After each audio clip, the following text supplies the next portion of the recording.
Welcome back at the half on the PAC Sports Network. Our halftime show brought to you by Triple Tri-County Patriots for Independent Living. Today on the halftime show, we talk with Tayor Mathers of the St. Vincent Bearcats. And Tayor, 6'2", elder statesman of the team. What's it like to be the leader of the team, really for a few seasons now, but now as a graduate student, what's it like to be the leader of this group? I definitely love being the leader. I mean, we're all leaders on the team, but you know, the fact that I'm captain of this team, I take a lot of pride, and you know, it's really close to my heart, so I'm glad I could be here another year.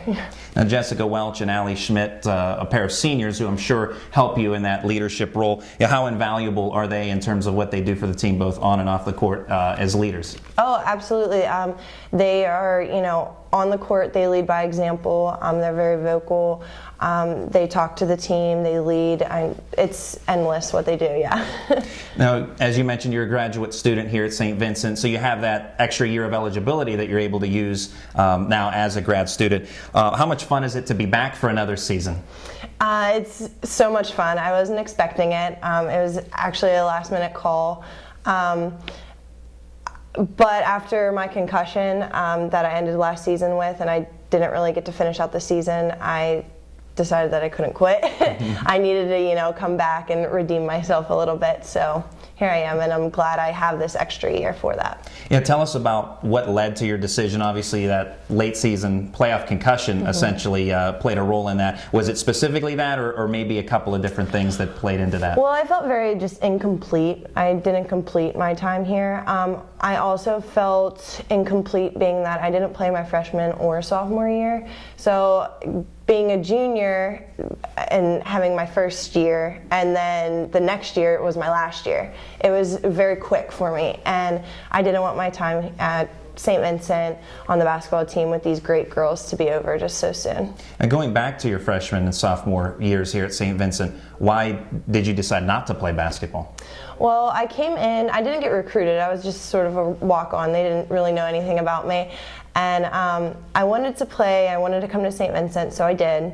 And once I got here, I just got really overwhelmed with the college atmosphere, the workload, and I wasn't a good juggler with all that. So I definitely had to get my stuff together, and once I did, I got the opportunity to come back, and here I am.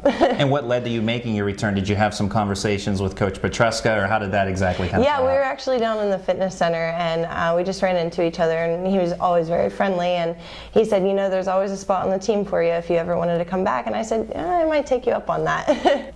Now, as a graduate student, I understand you want to pursue a career in teaching. Tell us a little bit about that. Yeah, so my undergrad was in early childhood education, so I can teach pre-K through 4th, but now getting my master's degree here at St. Vincent.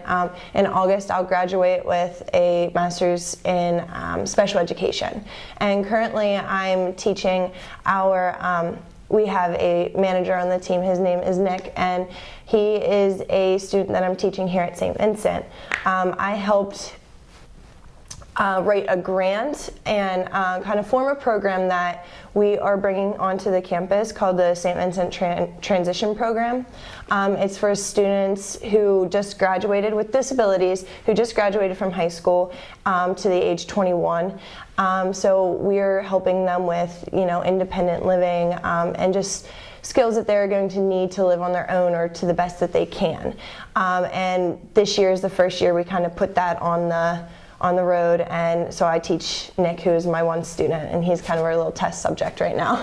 Well, that sounds like a really great thing and a great future you have, and it's always a nice opportunity to be able to work with people. So, and now I understand also that you've done some modeling in the past. Have you done much of that lately, and is that a possibility for you in the future yet? Recently, I haven't really been doing too much with it. I've been focused on my studies. I was taking classes over the summer as well, and that's the time that I usually, you know, have that break to do my modeling and things like that. But once it starts warming up, I definitely want to start, you know, doing more things with that, and I don't want to quit it because it's definitely a huge stress reliever for me. It's something that I really enjoy doing. Whether it takes me somewhere or not, I don't know. I'm not going in that direction, but it's just something I like to do for fun. On the court, you've been recognized as a PAC Player of the Week twice already, and a D3 Hoops.com honoree as well on their Team of the Week a couple of times this year. How nice is it to receive that recognition, especially from the national perspective? It's very nice. I set my goals really high this year, and to know that I'm getting closer to reaching those goals and getting that recognition, it means a lot. Was there anything specifically that you wanted to work on or improve on from last season coming into this season? Definitely every aspect of my game. There's not anything that I wanted to, just stay the same. I want to grow as much as I can. One thing that I've definitely been tackling a lot is my ball handling. I mean, I know I don't get to, show off moves or anything on the court, but I just want to be an all-around player, and I've been working on my outside shot as well.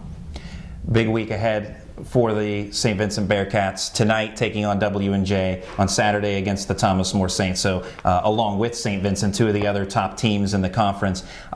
What's the outlook for your group, at least looking at this week specifically? Obviously you have a long way to go yet in the season, but what's the outlook for your group this week? We're definitely looking positive. We're taking this time to prepare now. We're using all we have. We are going to go full force and play our game and look for the win. That's Tayor Mathers of the St. Vincent Bearcats. Taylor, thanks for your time. Good luck to you and your team this season. Thank you so much. We'll have the second half coming up next on the PAC Sports Network.